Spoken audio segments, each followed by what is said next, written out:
gentlemen, welcome to the main event. Are you ready to pop your cork? In the left corner at 6'4", 242 pounds, with a record of 45-0, the undisputed. Hey, Michael.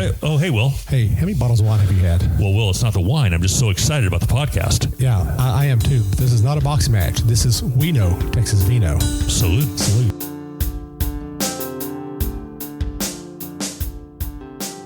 Hey, Michael. Welcome back. How's it going? There is no Michael. Oh, come on. Only Randall. Look at here. Michael is actually out today, so we have Randall stepping in for him. So welcome to the show, Randall. It's been a while. It has been a while. Actually, I've been missing the headphones and the mic and the podcast with the wine and just getting a chance to banter back and forth. This has been fun. It's been a while. Since what, Fredericksburg last year? I think so, yeah. We did a little bit during with Jen. in Gainesville. Yeah, that's right. But yeah, actually to sit down and get together, I think was Fredericksburg. So. Yeah, it's been a while. So, well, welcome back there. Thank you. Glad to be back. Yeah.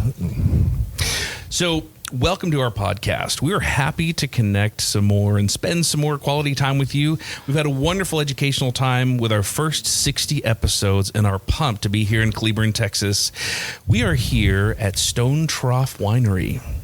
Yeah, so, and I did a typo on that. It's supposed to be 59 and not 60. We're on episode 60 right now, so that's my fault. Well, there you go. So we're actually here with Kevin and Stephanie Maxwell. Is that correct? We're out here at Trough. And, Randall, where can people find us?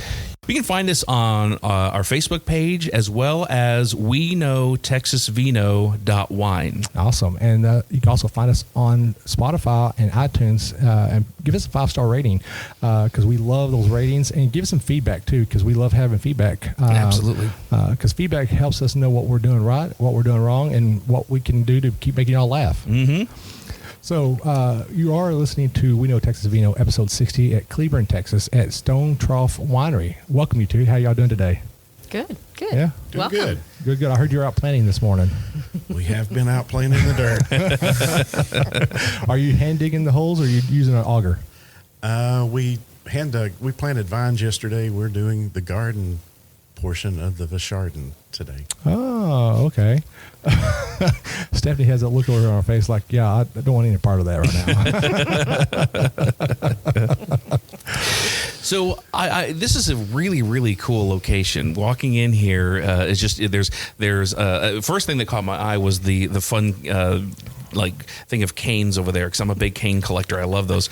But as we came through, I also noticed that there was appeared to be almost an entire meat market in here, and I don't mean that as a derogatory term. There's legitimately meat.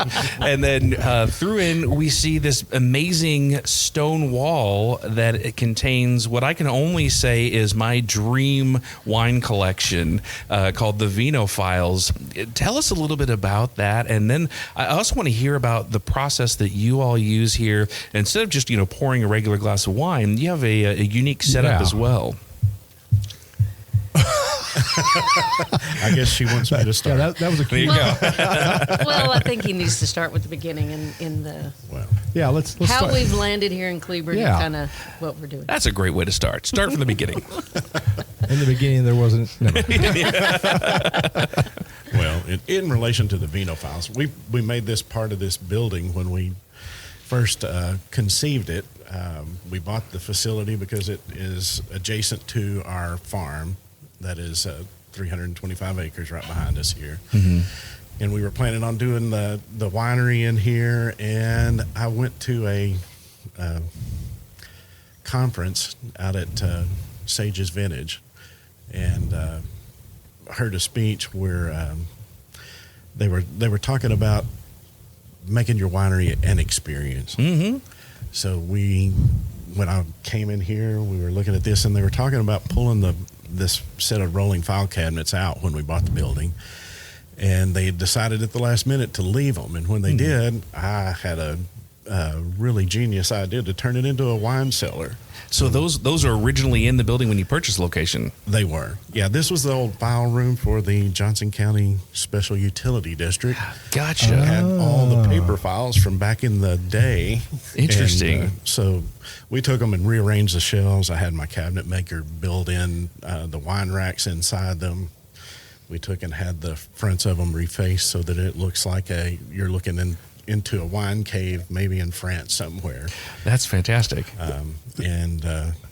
We had planned all along to fill that with wines from around the state of Texas, because we really feel like we do better together than we do apart. Absolutely. Yeah. We're a little winery in the middle of Cleburne, Texas, actually out in the middle of nowhere beside Cleburne. I was about to say. Cleburne adjacent. So, but it took us about a year and a half to get the time to actually start collecting the wines and put them in the vino files. So we're just now getting this open. We're actually going to do the formal announcement on it this next week. Nice. And, so this will coincide just in time. yeah. That's awesome. So how many, do you have a rough estimate of how many bottles can be held in there at any given time? I think we can put about 2,000 bottles inside. Wow. Total in there if we get it completely full. Right now we've got wines from 8 different wineries, 31 different wines, and we're going to be on the trail to pick up more. So anybody who might want to participate in that, we'd love to hear from you. Nice. I got a couple of names I can throw at you. Yeah. Yeah. So folks can just come in if they see a winery that they're a fan of. They can come in, buy a bottle from y'all. Right. And we keep 3 wines on tap each month, where we feature Vinophiles tasting so that people can have some of that experience. We can't have all of them open all of the time, that makes obviously. sense. Right. But we offer that in addition to the wines that we are producing. That gives us a little bit more variety here for when our customers come in. We've only been open 2 years, so we don't have a deep library of wines for Stone Trough. So that helps us out, and we help. We've built a website where we're going to be featuring all of these wines and having links to all of the wineries that are associated with that, so that we can try and have a mutually beneficial relationship with the wineries that participate. That's fantastic. That's pretty awesome. It really is. That is like amazing. I mean, when you showed it to me, when I read it online, and then Neil actually said something about it, and I was like, okay, Vino Files. I'm thinking, you got a nice little locker full of wine and all like that, I wasn't expecting an actual file locker. Yeah. It reminds me, so my mother was a librarian, and it reminds me of, back in the day, going to visit the big library. We lived up north in Chicago, and they had those, giant rolling, you spin the handle and everything slides down. I always was worried that somebody would get crushed in the middle of those, but if I got crushed in there, I'd be fine. Yeah. You could survive at least. I think so. Yeah, I'd be all right. So now we've got the big thing out here. So explain to us, how did y'all get started? What made y'all decide y'all wanted to open up a winery? Because I know y'all first started wanting to do a vineyard, and then it went into a winery. So tell us where this idea, this passion came from. Well, that's why I was trying to get him to start just a minute ago, and he went straight into the Vino Files. Well, I mean, that's what he's proud of, so right. why not? Yeah, well, so originally we bought a piece of property, the property that he's talking about, the 325 acres back in 2016. Yep. Yeah, we were winos, I guess is probably the nicest term to put there. And in that process, we thought, we could set aside about 15 acres of this and turn it into a vineyard. Mm-hmm. And then that way we could open a winery and sell our own wines. Part of the idea of this particular building, like you said, you walk in the door, there's a meat market. Mm-hmm. That part of that idea is people to come in the door Friday evening, go in there, pick out their meats, come over here, pick out a bottle of wine, and then, they could go home and have, a grand meal. Sounds like a great evening. It does. Because, there's, we're in a little bitty area. Yes, we do have some nice places to eat, around here, but it's not, it's not the DFW area. Right. So, a lot of people do their own cooking out here. Absolutely. They do a lot of their own cooking out here. So, that was kind of the thought behind it, and then when this building came available, because like you said, it's just catty corner to our property, we were like, well, it's about a 4,000 square foot building. It has about another 4,000 square foot shop in the back, and then it has a little office building over here. It sits on 6 acres. And part of Kevin's deep, infinite research of everything, we must business stack. So we have a boat and RV in the back. Saw that. So that we Nice. got that started. to kind of, help with some of the businesses. Anyway, we thought, in this big storage building back here, we could make our own wine. Wow. There you go. And then we thought, okay, well, we're going to have to get the vineyard started. So then basically, I think it was in like the end of 2018, getting into 2019, we started setting aside. We put up the deer fence because we do have a lot of deer on our property. Sure. So we set up the deer fence, and then he started laying out about what we were going to do and how we were going to plant. And we picked a Watson system because we also, all of our meat and what have you, our animals actually on our farm, we raise them in a regenerative fashion. So we don't spray any herbicides, we don't spray any pesticides. We really want to produce some really good food. Right. Sure. We've had children that have had different health issues, and quite frankly, we are finding that it stems from some of the stuff that we spray all over our foods. Yep. So it became sort of a mission in that respect of how we were wanting to change that for our family and what we could offer to other people. And that's when it got into, well, maybe we need to sell direct to the people, not just run them through and sell them at a big auction or something, Right. just start selling. So that's when that idea started coming in as well. But then we started planting. We had about 1,400 Tempranillo vines that we planted during COVID. Ooh. Okay. Yeah. And they were doing good. It looked really great. The vineyard was looking wonderful. And then that following February, we got the big snowmageddon or freeze-mageddon yeah. or whatever you want to talk about. That day's always going to burn in my brain. 'Cause Yep. There's several things that happened that same week, too, for me. We won't discuss that on this podcast. It's not that show for it. It was a rough time for us out here on the ranch, I'll tell you for Well, sure. we were a part of it where we had no power for 4 days. So we were running off of emergency generators. Yeah. Luckily, we had an older house that had this fabulous fireplace. That's that was the best. old masonry style So of jealous. fireplace. And we just filled it full of wood, stayed by it. And then, the older, our parents and stuff like that, we put over in another room that we had that was more center located, and we could run heaters and stuff like that. So Right. we're all here. Yeah. Right. But it was 4 days of no power. Yep. So anyway, we had really hoped that we would make it through, and we thought we would. However, we got another latent freeze about a month later, Yeah. and it just wiped it out. Yep. Oh, It just flat wiped it out. Yeah. Now there is an odds and end type of vine out there. So in that respect, when we thought we had lost everything, like he was saying, he had seen some stuff from Sage's vintage, and he and my daughter went out there and they went to a symposium, and they said, we can get you started making wines for y'all. So that was kind of where that idea kind of spurred from. Hey, if they can make the wines, and they work with you, we go through tastings to where we can create the wine that we want for ourselves. Yeah.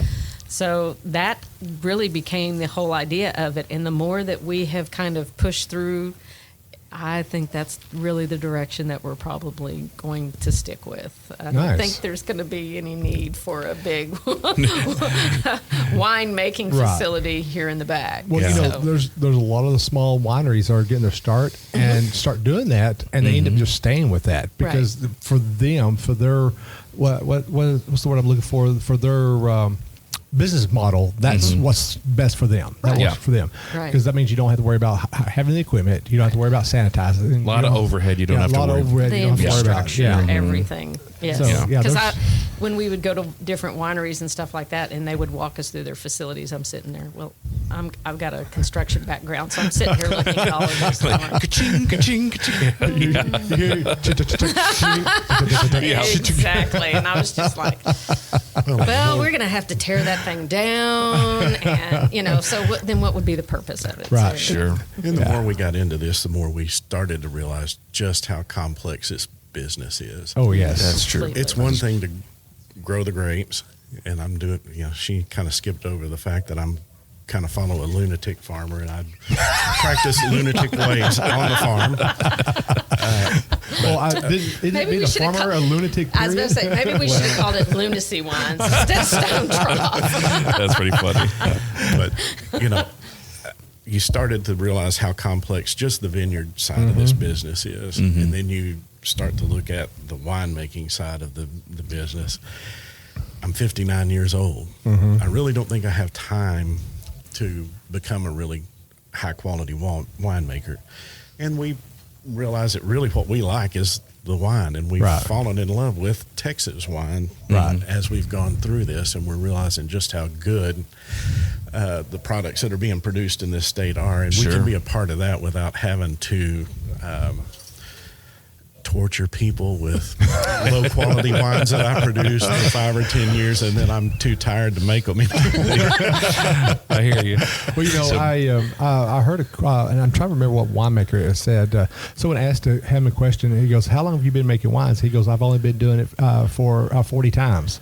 and they're like, "What do you mean you've been doing it 40 times?" Well, he says, "You only get to do it once every year."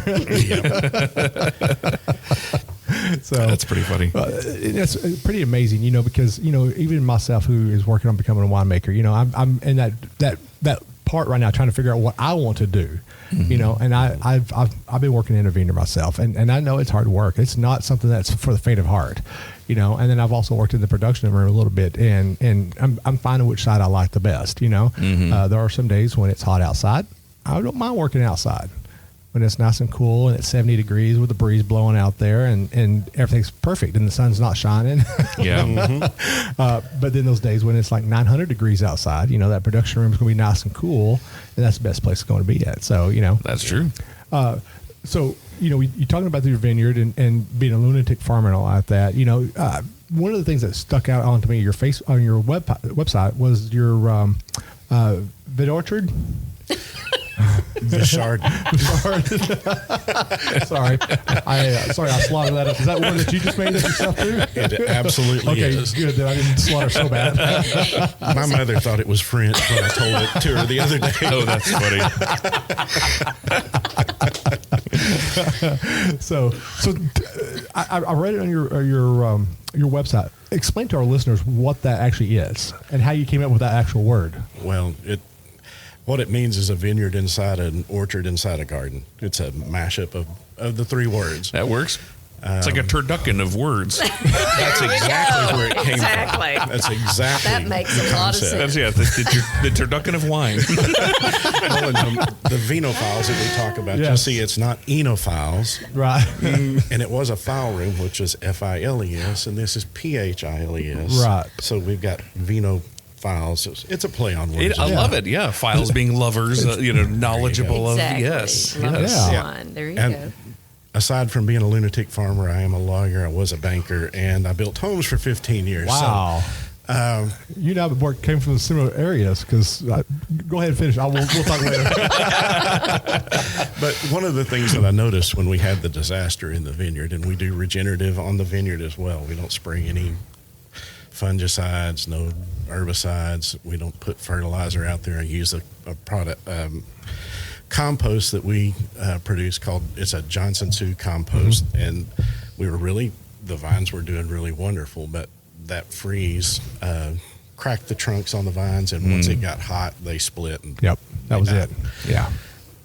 But as we were going through this, we replanted Tanat this last year, and we were doing good once again up until July 4th. We'd had rains, nice weather. July 4th came, and we didn't get another drop of water until sometime in October, I believe, this year, when it started to rain again.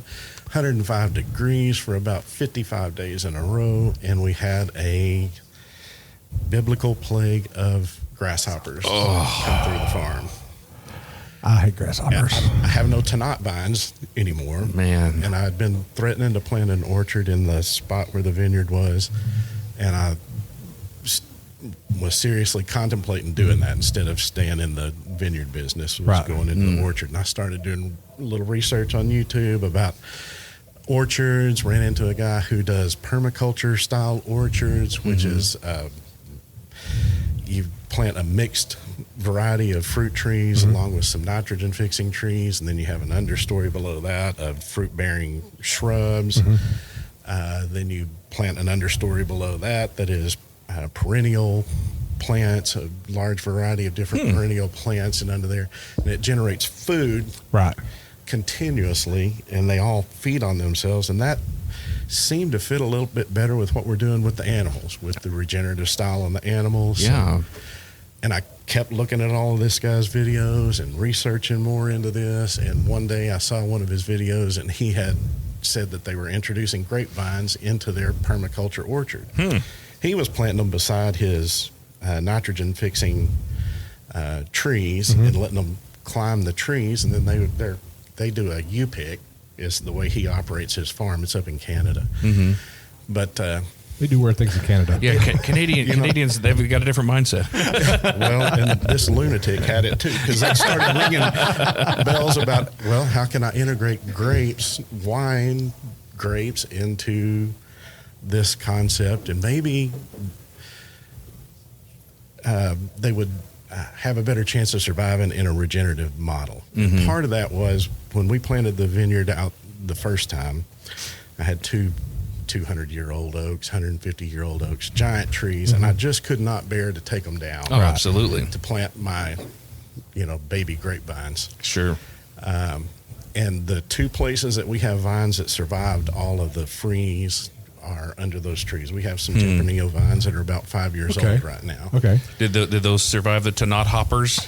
Yes. And really, after the first year when everything froze out, I quit taking care of the vineyard for 2 years. I never even looked back there. We were getting ready to plant the Tanat, and I was going back there. I was going to pull up the vines. I knew they were there, that there was something there. And I just couldn't bring myself to do it. They were in these nice groupings under the trees. I thought, I'm just going to leave those. We'll just put the Tanat around it and go on down the road, and we'll have a little bit of Tempranillo and maybe get some experience actually getting production off of the vines, which we hadn't had since we planted. So we left that.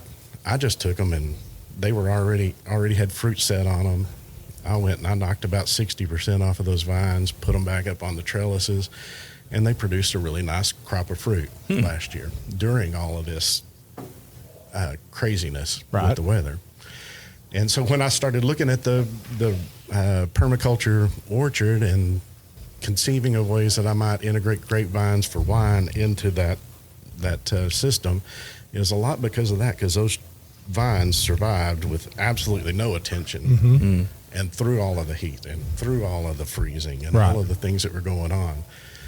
So I kind of came up with this concept of doing a cube shaped or a square shaped orchard layout. Instead of planting it in rows, I've got two 45-foot squares where we plant fruit tree, lagoon.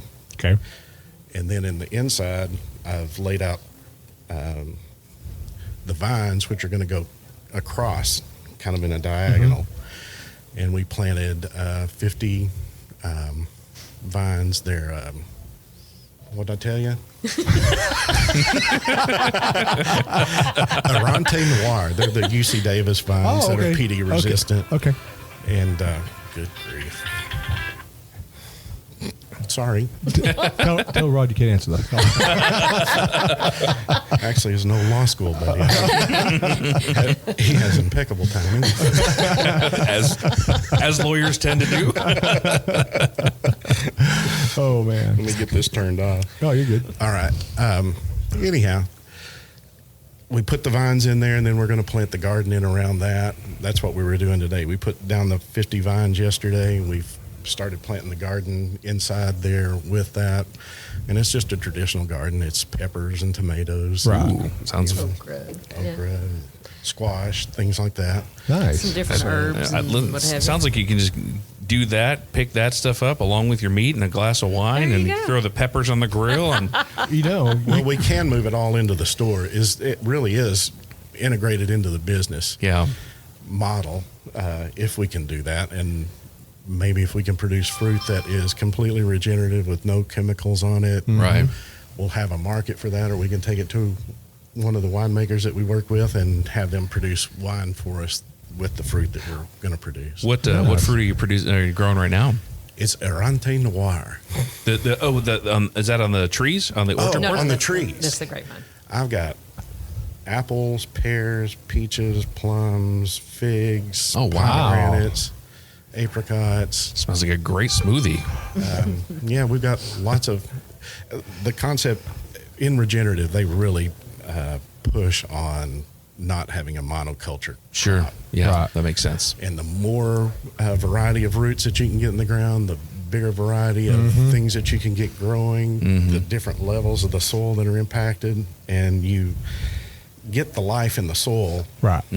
active again. And once you have that life in the soil, it takes care of the plants take care of the animals, the Right. animals Right. feed the people, and Right. we all Circle of life. I won't sing it too much. I don't want to get a copyright strike. But you know that is an amazing story. I mean, like I said, I read briefly on your website, but you actually sit here and actually explain it. That is just an amazing venture that you're doing there. It really is. Now, something you should think about possibly, since you got beef and now you're going to have a garden, you know, maybe have like a little cook's place in here where people can buy the meat and the vegetables, and they have to bring all their own seasonings and stuff, and they can have the wine and cook here at the same time. well, we Get some Blackstones back there and just Yeah, there you go. I have a Blackstone. I have a Traeger back there, and we are smoking. I smoke briskets. I smoke turkey breast. We raise turkey, lamb. Oh, Now I'm getting hungry. Dadgum, you know what? I You know. I think I know where I'm moving to now. right. Our next podcast, This is Texas beef. we know Texas Beefo. And we've engaged a private chef. This is Steph's brainchild. We've got a commercial kitchen in here that we really don't want to run a restaurant. Right. So we had been trying to figure out how to bring food in here and how to bring this food in particular onto the table in here. Yeah. And she's engaged a private chef who's going to come in and we'll do Smoke. a supper club. Oh, that We're sounds doing fun. Small bites that he's going to prepare for us, and then we can cook for Right. our guests when they come in. We can't afford to have him here all the time. Right. And then we're going to do wine dinners where we'll feature wines out of this Vino Files Oh man. cellar, and hopefully maybe get some input from the winemakers from the various wineries. We haven't gotten that far yet. Right. But Yeah. That's the plan where we're trying to head, where we can really Right. bring a different experience to Cleburne and hopefully people out of Fort Worth. And You know, it's honestly coming out here. It's not that far out here. I mean, it was pretty well straight shot for me. I mean, I live in North Richland Hills, so I literally came right down 35 to I was at 174, and literally 174 pretty well almost got me here. Right. So it's not that bad of a drive. It's just have to go through that little town called Cleburne. You know, I had to roll the windows up and lock the doors.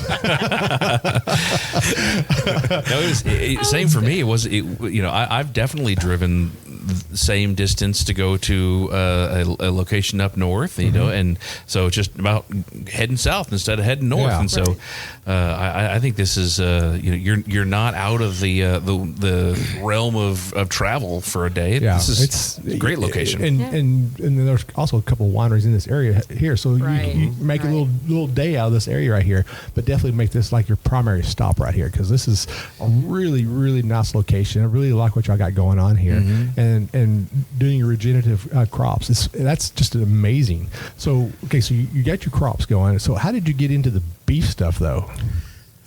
well, I was working as an attorney when we came here to Cleburne. Okay. I had went to law school late in life when the housing crash hit. I thought I never was going to build another house. So Steph told me to go to law school like I wanted to do when we first graduated college, and I took her up on it.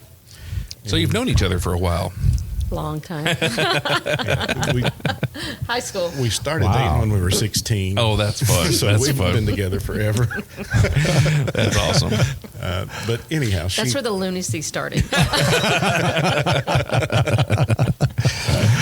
So I was working as a lawyer. My dad sold an oil business out in West Texas, and we invested. I was thinking that I'd build houses on this land. Okay. I could see the tollway coming in. It's a nice Sure. development tract. Yeah.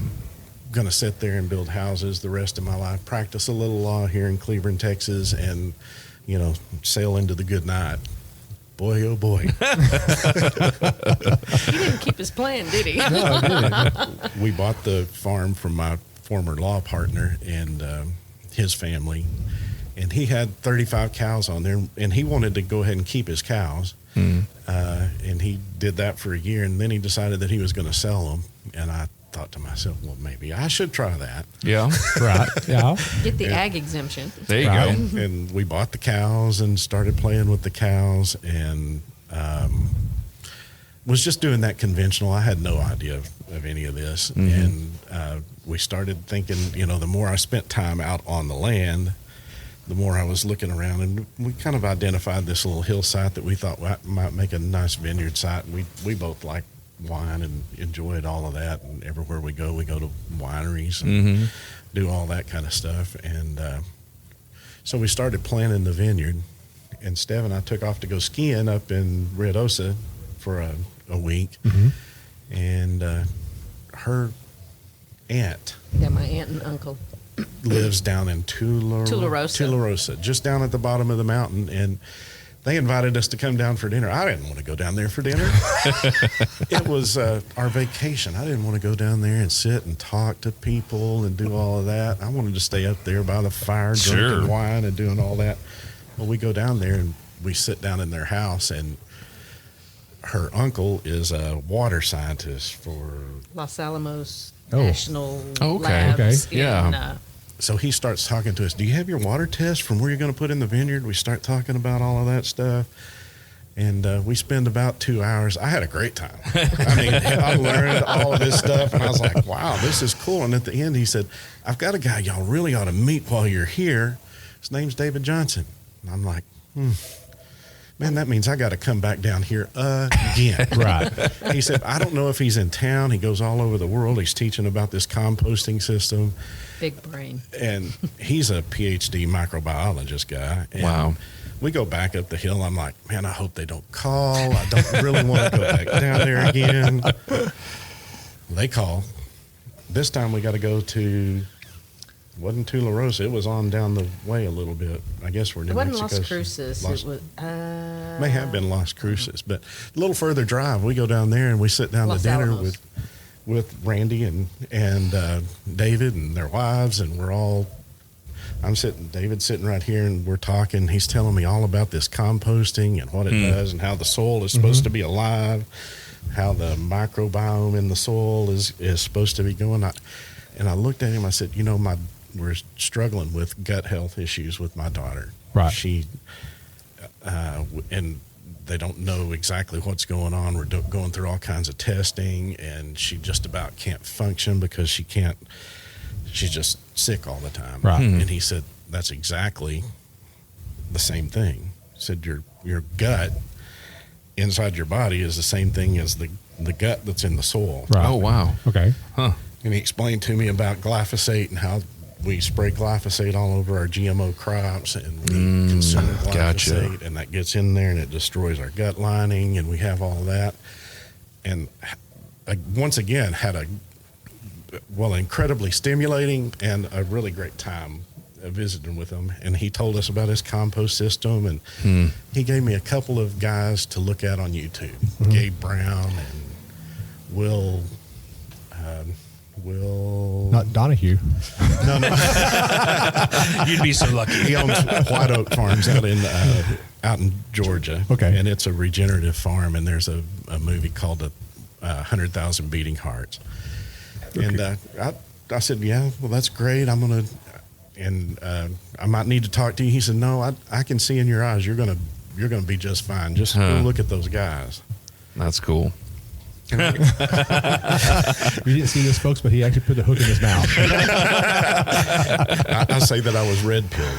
I swallowed it hook, line, and sinker, and started in on the regenerative stuff. And there's been No turning back. no turning back. That's neat. We have That's awesome. 3 kids with different health problems of different sorts, and that the more I look into it and the more I understand about that, I'm pretty sure that most of it is associated with the foods that we Yeah. eat, the Right. environment that Of we course. Makes a lot of sense. What you put in your body obviously impacts so much, and when you put it back to that whole earth, everything, that just everything coming together that way, makes a lot of sense. live.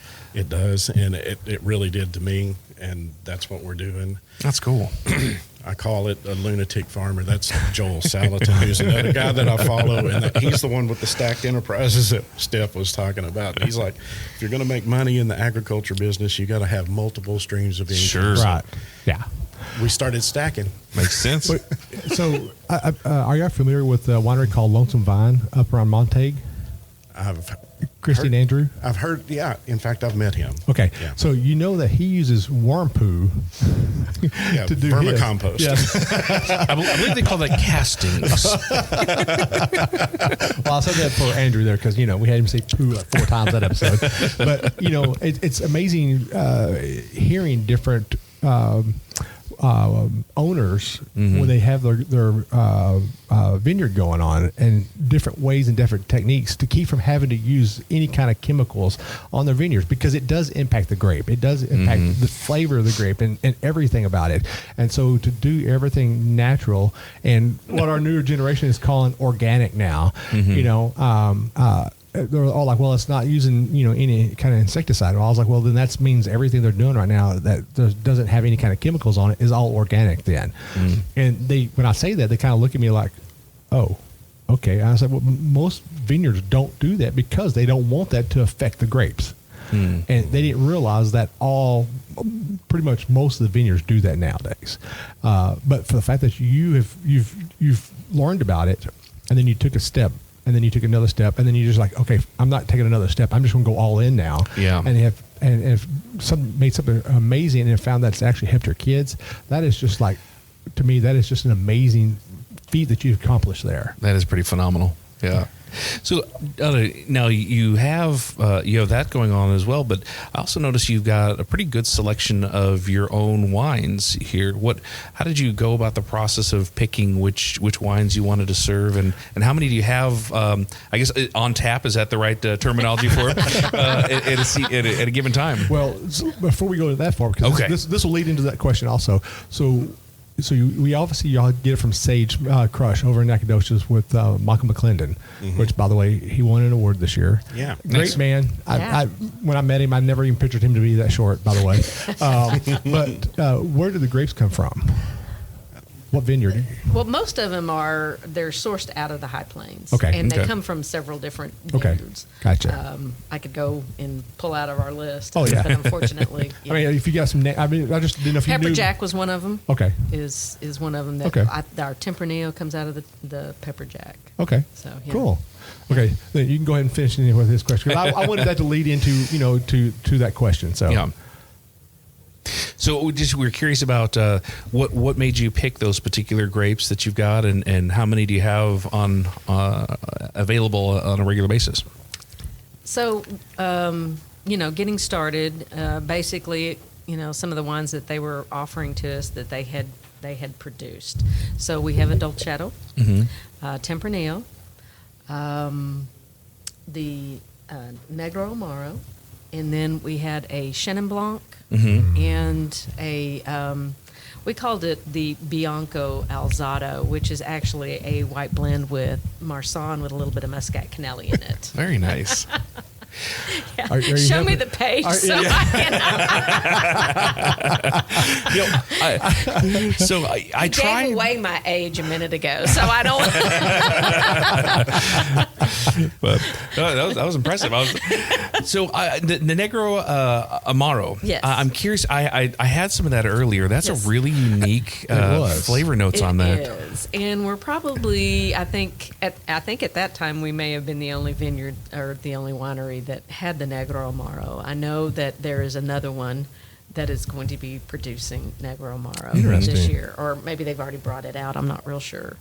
So that one is very different. And when I was talking you through it, it's not one of those that is just like this really smooth, easy drinking. Yeah. And when you have like some young people coming in sometimes, that don't really know a lot about wines to begin with, walking them through it and they're like, oh, okay. Right. Okay.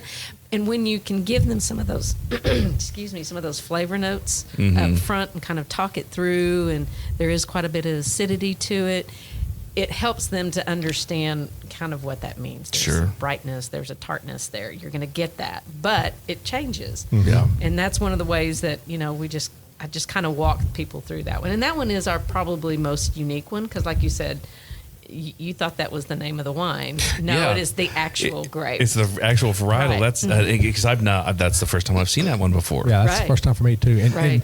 honestly, when I first tried it, it definitely was a confusing little drink. It's our most complex wine. Yeah. I'd have to say it's our most complex because it evolves. As soon as you taste it one way, as it goes to the back of the palate, it turns into totally something else. Yeah. One of the things I tasted out of it, and I'm not a big fan of it, is black licorice. I'm not a fan of black licorice. There You is know that what? You're right. licorice. And I am, There on the other hand. I'm a is. huge black licorice fan, which is probably why I was like, oh, this is really good. Different. It was good. I enjoyed But it. it brings, some people talk about smoke. Yeah. And some people Yep. talk about, Yeah. So yeah, licorice is It one was of them. it was very jammy, and it definitely tasted like I had black licorice. And in fact, I remember growing up getting a thing of Twizzlers, and it was black licorice, and my dad's like, "You sure you want to eat that?" And I'm like, "Yeah, I love this stuff." And I ate it, and we got halfway down the road, and I had to throw it out the window, and I had a lot of trouble. See, I had an older brother, and so he would always eat the good candy, and so I was always left with the black licorice and the oatmeal raisin cookies. He got all the other stuff, and so I've learned to really enjoy that, and I found my taste palette is incredibly, we'll just say, unique. Confused. Yeah, well, that's probably true. But no, I loved developed. it. Yeah, thank you. Yeah, see, I like that. It's much better than confused. I had one guy, we were at a tasting event, and he came through, and he obviously knew quite a bit about wine, and he tasted a couple of our wines, and he tasted the Necro Amaro, and he looked at me and he said, "That's a little Britty." I'm like, Britty? Okay, Britty. Britty, like as in a Brita filter, or Britannomyces. And it gives it kind of a barnyard odor or something like that. It's Winemakers supposed to smell avoid like it like saddle, the plague. and it does. They don't want it in their winery. Farmhouse is what they call that in the beer world, I think. Yeah. And so I'm panicking. I'm like, Britty, oh my gosh. And I'm tasting it and researching it. And we went down to Taste Wines, and I took a bottle of it down there for Michael. And I'm like, is this Britty? He's like, no, that is not Britty. It is Negro Amaro. It's a very dark, earthy Right. wine. That's the varietal characteristic that's Right. associated with it. So, and I've had some Britty wines, and boy, oh boy, do you know it when you've gotten into something like that. But Right. Anyhow, you have those experiences with a wine like that because it is something different. that, Yeah. even different. guys that really clearly know quite a bit about wine, Right. they're like, something's wrong. Well, I remember as my doing this wine journey that I've been on now for the last 4.5 years. I've always loved to try new stuff because your palate can never get, I guess, trained is the word I'm thinking about, if you never try something new. Sure. Like the first time I tried Tonight. I did not like it. Why? To me, it was so earthy. I felt like I was eating a big thing of dirt. And I'm like, I don't like to eat dirt. But I went to another winery who had Tonight, and I really enjoyed it. In fact, I enjoyed it so much, I actually bought 2 bottles of it there, and then went back to that winery that I had that Tonight from and tried it again, and actually enjoy it now. And it's all about, I wouldn't say perception, but it's just, over time your palate changes and it matures and it tastes different. Like another one I've just tried recently, like within the last year, is Tarragado. Got some of that in here. I've done some Tarragado, and I'm like, yeah, I'm not a fan of this, but I actually tried it as a bourbon barrel, and I love it as a bourbon barrel. Yeah. But as a standalone varietal, I've been just like, nope, I can't do it. I mean, and even to this day, even though I've drank it from other places, I still can't even from the other wineries, I can't do it. It's something about it. Right. But it's basically learning to how to train your palate to enjoy that what you're drinking. And I think the other thing, and we may have mentioned this in a podcast prior, but I remember when Jen and I were first dating, we wanted to do some tastings, and I had decided I wanted to build up this collection of Petit Verdot grapes and do this mass tasting of all these different Petit Verdot. Grandiose ideas. Yeah, never happened. I was like, okay, let's open this one. Okay, let's open this one. Okay, and then the next thing I realized, I'm like, oh, God, how do I only have 2 bottles left. But we had, I had gone on a trip to Italy, and I had gotten some wines from this centuries-old family-owned vineyard in Italy, and we had a Chianti from there, and Chianti Classico, and I had it shipped back, and one afternoon we were sitting there, and I had gotten just a bottle from the grocery store, and it was inexpensive, and I had this, hand-picked bottle from the vineyard, and we put them in these black bags that we have for tastings, and then did blind tastings. And wouldn't you know it, the one that we liked the best had ended up being the grocery store. I was like, doggone it. But but it tells the grape itself is one thing, but the process of the grape, how it's grown is one. But then the winemaking process that y'all have a hand in, creating it can create such unique aspects within a wine, and I love that part. Yeah. Of it. Mm-hmm. Yeah, and that's probably one of the things I love about this whole wine industry is we talked about this earlier, but at the front, you could get the same grape from the same vine, give it to two different winemakers, and you get two different wines. Totally. Right. Yeah. Right. So. Oh yeah, we've got a 2022 Tempranillo still from Pepperjack Vineyards that is going to be on we'll introduce it sometime. Next year. It's coming up, but it's got a completely different characteristic to the wine. It was grown in the drought year, and the first Tempranillo that 2021 is much brighter fruit, a much lighter, easier drinking wine. The new one is outstanding, but it is, you wouldn't recognize the two. Yeah. You get more of that stone fruit. Yeah. It is really Yeah. amazing. And when Kevin and I really started getting into Tempranillo one night, we were just at home and watching a movie, and I put together some stuff and kind of a little charcuterie type thing, and I pulled out dried apricot. Oh yeah. And we were eating, and it was just like, holy cow, this tastes so good with this wine. And it's just like, we just kept on and on and on. And this Tempranillo is going to be a lot like that because fun. it picks up that stone fruit more than that, probably the dark plummy that you get in our 21. But in that 22, it's going to be different. When is that going to be released? Well, I wanted to do it quickly. He won't let me do it. She would release every wine we have in the cellar, and I'm like, we've got a business to run. We want to have reasons for Here we people go to with that come back on stack of occasion things. to try something new. Tasting. So speaking of the ones you have, the 21 Bianco Alzado. Alzado. Thank you. It means enlightened white. That's another one of those Oh, terms I like Mr. it. Lawyer came up with. So tell me about that. Is that what is that particular one? It's actually a Marsanne with a little bit of Muscat Canelli. Gotcha. Okay. And then this year we did offer just a straight Marsanne, and they are two different. Right. Yes. They really are. That Muscat on the nose, on that Bianco Alzado, because of that Muscat Canelli in there, it smells like green apple. And you're like, it doesn't taste like green apple. But on that nose, you're going to get that green fruit. I may have to green try some of that. apple. And then it has this citrus finish to it. Right. Nice. The new Marsanne that we have this year, that's the straight Marsanne, it has this floral nose that is beautiful. It has, to me, it has just a little more of an elegant feel to it as opposed to the Bianco Alzado. Is that another High Plains? Yeah. Same vineyard again. When we were tasting the first year, we were going to do just the Marsanne, but it was very citrusy, very acidic, almost astringent, and we were like, "Golly, what can we do?" And they, initially they're talking, well, we can put a little sugar in it. We'll sweeten it up. We don't like sweet wine, Yeah. so Yeah. that wasn't what we wanted to do. And he said, "Well, we got this Muscat Canelli that we can blend it with." And we did some blending and came to an agreement on that. And I really find it delightful. It's one of the wines that I drank it all summer long during that It's great. 105-degree It's nice, temperature. crisp, Yeah. dry. I didn't want to touch a it's red. good. Those are great wines when you're sitting there drinking it and you just enjoy drinking it and don't realize you drink a whole bottle of it until it's already gone. I know. And you're like, oh, I need to get another bottle. And next You're thing like, you know, whoops. in a day you drink a case. I mean, no, it's. I enjoy the wine, but it was.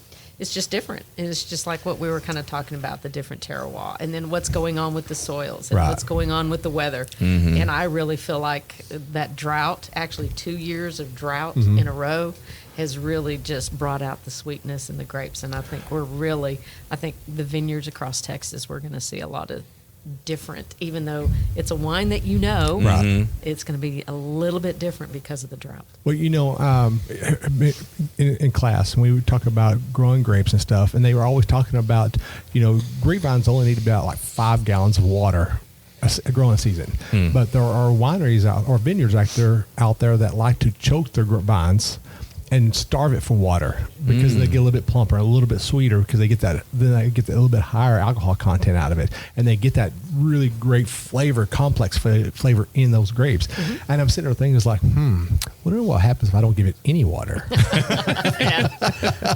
Well, and see, with the regenerative stuff, I go the exact opposite direction with what we're trying to do. Is that we really want them to be as healthy as possible, the soil to be as healthy as possible, the microbes bring it out, because when you get the fungus and the bacteria working, they're going to take the mineralization out of the soils, and we don't realize it, but our plants are actually carnivores. They absorb those microbes through the roots and take the sheathing off of them and extract the minerals and the food and what they need out of it, and then they spit them back out. They reconstitute the sheath over the microbe. They go back to work in the soil and come back and feed the plant exactly what it needs. So basically you're saying underneath the soil we've got Aliens, the movie, occurring with... Well, there's no reason to be a vegetarian because the plants that you're consuming plants are are clearly not vegetarian. Well, we're going to start a new podcast right there. That's funny.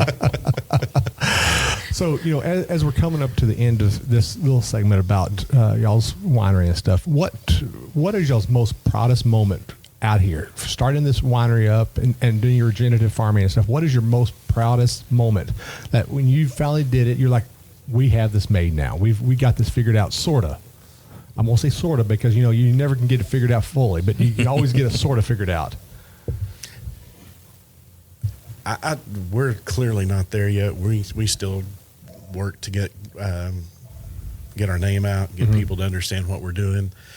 The biggest thing for me is I work with my family. My 3 adult children work on the farm. One of them is our ranch manager. One of them is our mobile operations manager going to farmers markets. My daughter does all the marketing. Soon, Steph will retire from her job and come home to the farm. She works more. We will, exactly, because there's no retirement. You think I'll start a winery and do that in my retirement? Nope. Don't you believe it? No such thing. That's funny. But it's working with family for me. I don't know about you. Yeah, that would have to be it. Yeah. I mean, we have so many moving parts right now that it's really hard to just say, here's this one. Right. Okay. Because like you said, all of it is kind of moving together. Yeah. And it's still just kind of chugging along. It's had some bumps, Yeah. It's had some, fallbacks, but, it's just continuing moving it forward. Right. Well, That's awesome. It's kind of fun to, as your grounds are all a unit together, so is your family a unit together in this whole process. That's really special. Yeah. It's a unique and special environment. It is the thing that's most satisfying. I posted a reel 2 days ago. I guess it was the day we were going to go and plant the vines. And I woke up and I'm sitting in my chair and I'm looking out through the window and I can see over where the Chardonnay is at. The sun's rising, things are starting to move, and I'm just like, we're very blessed. Yeah, That's awesome. for real. Yeah. And that's, and when you do something like that and you look to see what you've accomplished and you just sit there for just a moment and marvel in what you're looking at and you're like, I did that. Yeah. It is kind of amazing. I've had people, well, were you planning this? Were you doing? I'm like, no. Little lunacy never hurt. The company that I work for, I mean, they used to do this thing to where, well, I think they still do it, but I've worked for the company for so long now that they quit asking me, what do you see yourself doing in the next 5 years? And if you had said this I would have said, you've lost your mind. You've lost your mind. I mean, Me it too. just, things just kind of happened. Yeah. Right. We were living over in Dallas at the time. My youngest son was graduating from high school over there. And when they were originally looking around for land for investment purposes, he brought his parents out, and they looked at a place that it was way out in Hyco. It was even way past Hyco. Wow. And I saw it, and there was this house out there, and I looked at Kevin, and I'm like, who's going to live in that house? And he kind of looked at me and smiled, and I'm like, nope. So, and we were almost thinking that we were going to buy, we were renting at the time. We had sold our house in Mansfield, and we were renting, and we were thinking about maybe buying a house over there in Dallas. Mm-hmm. And I got this phone call one day, and he was taking his parents out to look at this property. And then while that they were out here, his business partner, Jim, and he was like, my mom has been in the hospital. Mm-hmm. Actually, she was in A nursing home. a nursing home at the time.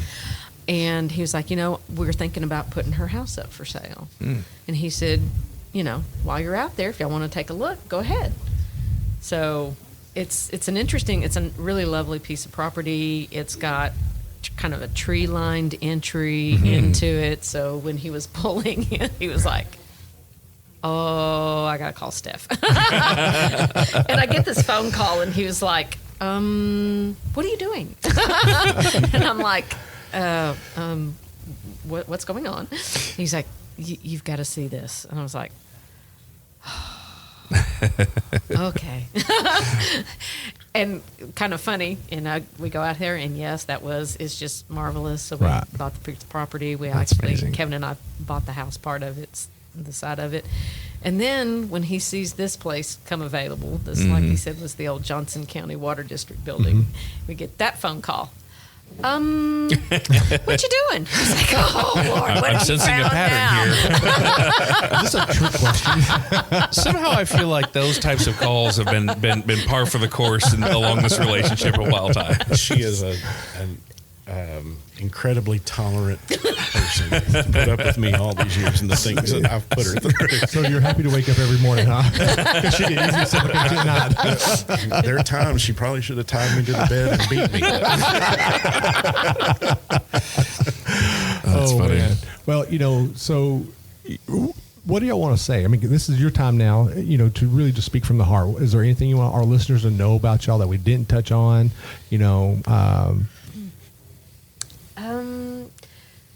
No, I nothing like, just outstandingly different, but we do offer something a little bit different out here from the meats that we sell. Right. We do grow them ourselves, so a lot of people come in, where do you get your meat? Right over there. See that property next door out there. Exactly. But I think getting into this Vino Files, I think that's going to be a really exciting endeavor, bringing in all these different Texas wines. They're small people like us. In fact, we have some friends that we've gotten some of their wines in here, and unfortunately they got hit with the hailstorm that came through Yikes. Austin and in and around there. So we're praying for them, but they are fabulous people, and they make a nice little wine. Yeah, if you get a chance, go down to season 3 and talk to them. They're wonderful just great folks. people. Great people. Yeah. So, but people like that, like us. I mean, we're all just kind of working all together here. Right. And, this is a nice little jaunt to come out here to Cleburne. Yes. But it's worth it. It is. It's a lovely little town. Yeah. It's got some different stuff going on in downtown. It's got this lovely vintage hotel right there in downtown as well. So, in fact, we've even had some people come out. They were like, we wanted to kind of just get away for the weekend, and they called into Fort Worth, and it was going to cost them $1,200 a night to get a hotel room. Cheapers.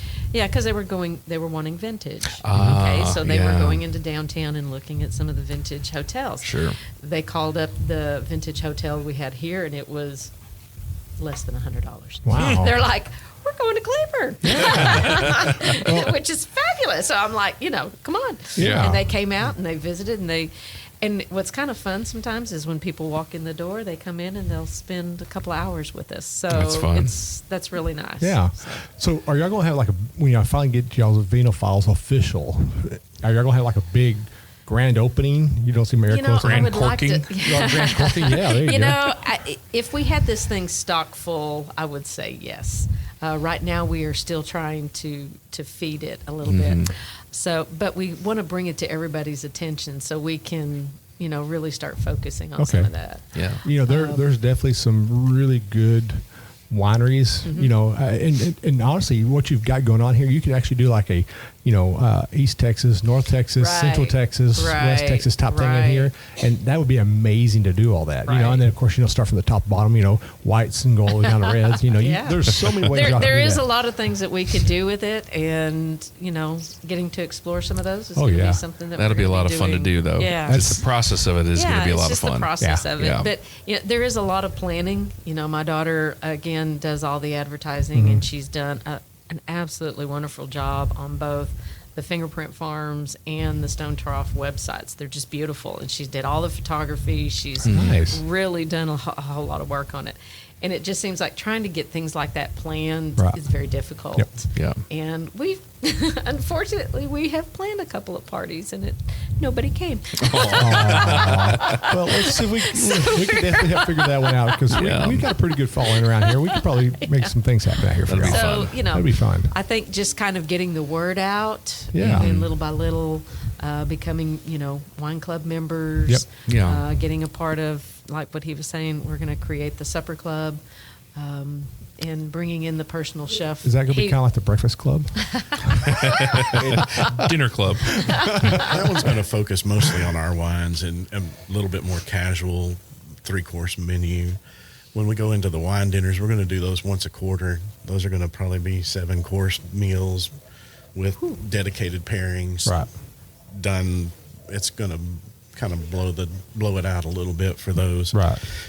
We're hoping that we can attract enough people to support that here. Yeah. I mean, I But I think think bringing some people out of, the Metroplex, I think Yeah. would be nice. Be nice. Yeah. that would be cool.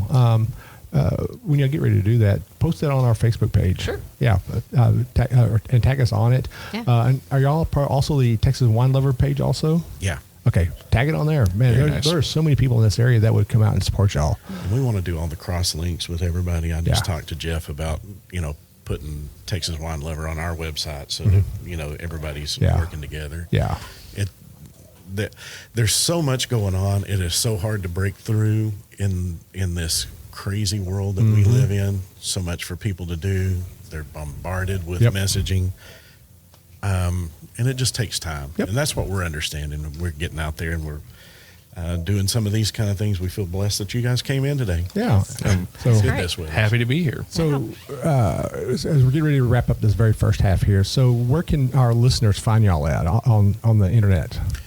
We are fingerprint-farms.com is for the farm. There's a lot of information on regenerative ranching, and you can see some of the animals and things that Kendall's done there. Okay. There's a shop on there, an online shop where you can buy online. Then you go to StoneTroughWine.com. Okay. Is Stone Trough Winery, and again, there's an online store there. We've got a plan your visit page. We've just added our food menu to that. That has been something that we've been working on to get food into the winery. That we're hoping will help a little bit. Everybody here in town for sure wants that, because Right. it just adds some diversity, Right. Yeah. and make it a little bit easier to come out and spend an afternoon with us. Right. Awesome. That's pretty fun. Awesome. Yeah. So we're going to actually step away for just a quick moment. We're going to take a quick break from this part one here, and we'll be right back with a little bit of education. All right, thanks. Thanks. Hey, this is Jeff Cole from TexasWineLover.com. We're here with Will, Michael, and Jen from We Know Texas Vino. And this is Amy Nemec with the Texas Wine Lover mobile app.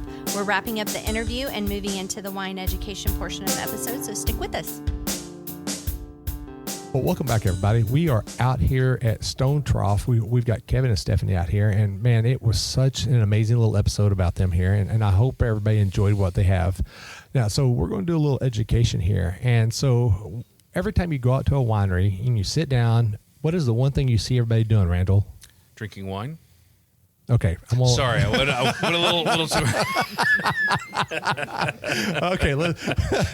Okay. Besides drinking wine, what are they doing? I always notice them swirling their glass. Yeah. So our education is about swirling the wine. So Kevin and Stephanie, tell us and explain to our listeners why it's important to twirl or swirl your wines. So you look really cool when you sit down in the winery. You're not wrong. It's true. That's it. The education's over with. Oh, man. This has been We Know Texas Vino. Thank you. No, seriously, you swirl it. To me, the primary reason is so that you can release the aromatics of the wine. You get a lot of, in fact, most of your taste sensation comes from the aromatics. So you're releasing that when you do that. You can smell the wine. You can tell one if it's good or bad. If you got cork taint or Brettanomyces, which we talked about earlier, right? You're going to sense that in the wine, and you know that almost immediately. In fact, we had a bottle of wine 2 nights ago, and Steph did the tasting on it, and she immediately stuck it to her nose, and it was like, no, that's something's not right. And she tasted it, and it had been hot. Right. Yeah. It had clearly been hot, so we returned that and got a different bottle of wine. But the other thing that you can do when you're swirling the wine is you can aerate one that needs to open up a little bit. If you're sitting at the table and you have one that is a little tight and you want to aerate a little bit, you can swirl it. She says I swirl too much. No, as long as it stays in the glass. Is that called vigorously? I'm uncoordinated. I cannot hold the glass in the air and swirl it. So it becomes more sloshing the glass. The guys taught me to set it on the table and you can move it, and I swirl wine on the table. Is he buffing the table too while he I does get it? excited that I can actually do it, so I'm like, One of the things I actually learned in this whole journey of mine, that actually doing it on the table, you get a unified swirl out of it when you do it on the table instead of where you do it in your hand because it's not unified. I don't know how much of that is true, because there's a lot of stuff they tell us in this wine world that, you do this way and it doesn't work the same way as you do it over here. So, I've always been told you put it on the table, you swirl it on the table, and you get an equivalent amount of swirl all the way around. So I don't know if that's true or not. So sounds legit. It works for me. Yeah, I had always heard too that a good wine, it has legs. Yes. So everybody's doing that, and it's not so much if it's a good wine; it means it has quite a bit of alcohol. Right. In it. Yeah. So explain that part. Explain the legs part since you brought that up. Because I was going to bring that up too, also, because that is part of the twirling there, of the swirling of the wine. Yeah. It like I said, we were always told, swirl the wine and then look at the legs on it. If it has a lot of how it droops down, it would tell you that it was a good wine. And it's not so much that, and I believe it's more the speed of it. It's the amount of alcohol. Right. That is. And I believe if it's high alcohol, it's slower legs. Yes. High sugar, it's fast legs. yeah. Now, And then I think it's even a little wider. right. It gets The width of yeah, of the legs it apart. goes down and And there was something actually else I learned about the legs also could tell one other thing that a lot of people don't know this, and I found out because of Randall's wife, because she's allergic to the dyes that they put in the wine. That when you swirl it, if the legs are clear, it's not dyed. If they're red, that means they've been dyed. Oh, okay. I did not know that. You remember our trip to Fredericksburg? I do, yeah. Because if it's dyed wine, it'll stay in the legs. Yeah. And so we had a glass just the other night that was a really inky glass of wine, and I thought at first I was like, I wonder if this is dyed, and we swirled, and sure enough, it was clear, and there was no dye in it. It was just a real dark grape. Yeah. And I guess because they do that because they want a specific color. So, yeah. Sure. Yeah. So, well, that's, again, we love doing education here. That's what the back end, I can't even spit words out today. Words are hard. That's what this podcast is, and that's on the back end of it. We always like to do a little education here. So, Randall, what's your final thoughts here? This was a lovely location. I really like coming in, just seeing it. It's very inviting. It's a very opening, welcoming place. I love the wall over there. I feel like it's neat because there's multiple different kind of like styles of seating that you have. So if you want to come get it to a table, you can come over here if you want a little more relaxed. And then you also have looks like a tasting room, enclosed space for events back there, which is lovely. Yeah. We're going to be doing some curated tastings in there.